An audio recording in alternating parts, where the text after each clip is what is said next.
Finally finally मैंने stranger things पूरा ख़त्म कर दिया। Season 3, season 4, season 5। इसी चक्कर में मेरा रिव्यू एट भी हो रहा है। तेरा दुरुस्त है भाई, क्या शो बना है। Just look at the villain यार। हमारी बॉलीवुड की पुरानी मूवीज़ के विलन होते थे मुगैम्बो, शाकाल वगैरह। भाई ये क्या है, व्हाट द हेल यार। जब उसको वहाँ पे मैंने खड़ा हुआ देखा, वो तारों से लिपटा हुआ है पूरा। भाई साहब, there is a reason, there is a genuine reason कि स्ट्रेंजर थिंग्स का डंका पूरी दुनिया में बजता है। It has die hard fans. Netflix crash हो गया यार स्ट्रेंजर थिंग्स 5 आने के बाद। आई डोंट थिंक ऐसा कभी पहले हुआ होगा किसी शो के लिए। बट सीरियसली यार, the quality of show they have made, it's thunderous. इस तरह का शो मैंने कभी नहीं देखा।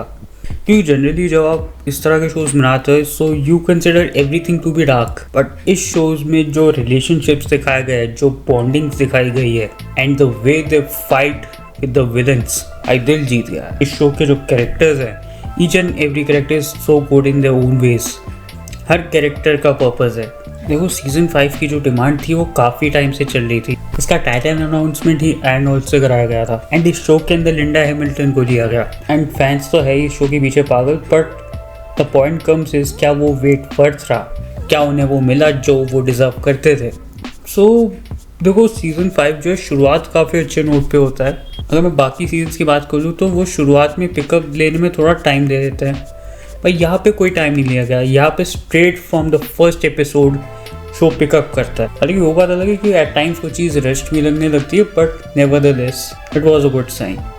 आगे शो चलते हैं एंड इट कैप्टिवेट्स, बट सिर्फ एक पॉइंट तक। तो ऐसा मैं क्यों कह रहा हूँ? तो यहाँ पे मुझे जो है एक डायरेक्शन की कमी लगी, क्योंकि एक पॉइंट तक जो है ये शो एक डायरेक्शन में जा रहा था, एंड उसके जस्ट बाद वो भटकने लगता है। एंड उस चीज़ के लिए मैं ऐसा भी नहीं कह सकता कि नहीं उसका दिखाना या उस चीज़ का आगे चल के कोई सिग्निफिकेंस दिखाया जा सकता है, ऐसा नहीं था।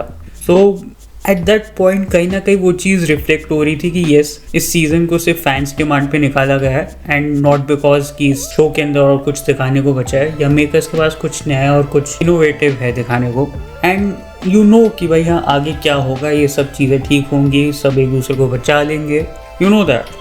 अब तो कोई शो को भी एक सीरियस टोन दी गई थी, जिसकी वजह से इसका 3rd सीजन जो था उसके अंदर एक चार्म था।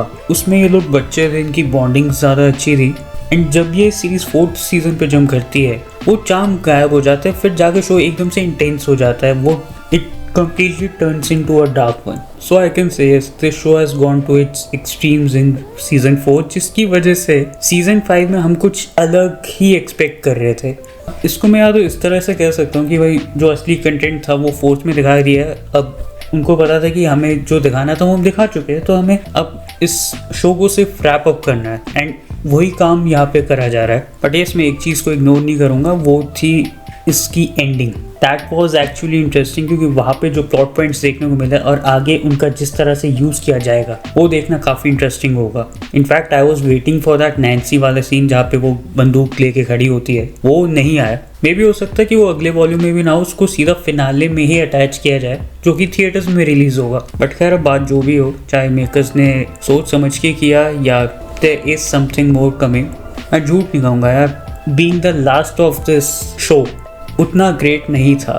ये सीजन का ये volume being the last of the show उतनी ज़्यादा होप्स इस सीजन से नहीं देता है कि मैं ये कह सकूँ, क्योंकि नहीं भाई, this is gonna be grand, this is gonna be unique, कुछ अलग ही दिखाने वाले हैं। आई नो इस शो के फैंस बहुत है, एंड अगर कोई देख रहा है तो वो गुस्सा भी होंगे, मैं झूठ नहीं कह सकता है। पर अब देखो, इस शो को जो खास बनाता है वो इसका कॉन्सेप्ट है। तो अभी तक जो सीजन आ रहे थे वो इसके कॉन्सेप्ट से चल रहे थे, बट यहाँ पे जो है अब कॉन्सेप्ट में भी कोई प्रोग्रेस नहीं देखने को मिली है। अब वो जो एडवांटेज थी वो भी यहाँ पे ख़त्म हो गई है। अगर इस शो की मैं सबसे अच्छी चीज़ों की बात करूँ तो इस शो के कैरेक्टर्स और इस शो का कॉन्सेप्ट ही है। कल को मुझे इस शो को याद रखना होगा तो I will remember it for its characters. Dustin, Lucas, Mike, Will की जो बॉन्डिंग है, स्टीव और जोनाथन का नैन्सी के पीछे लड़ना, रॉबिन की थ्योरीज, रॉबिन का वो socially awkward attitude, robin is hello cool. मुझे अपनी ज़िंदगी में रॉबिन जैसा दोस्त चाहिए।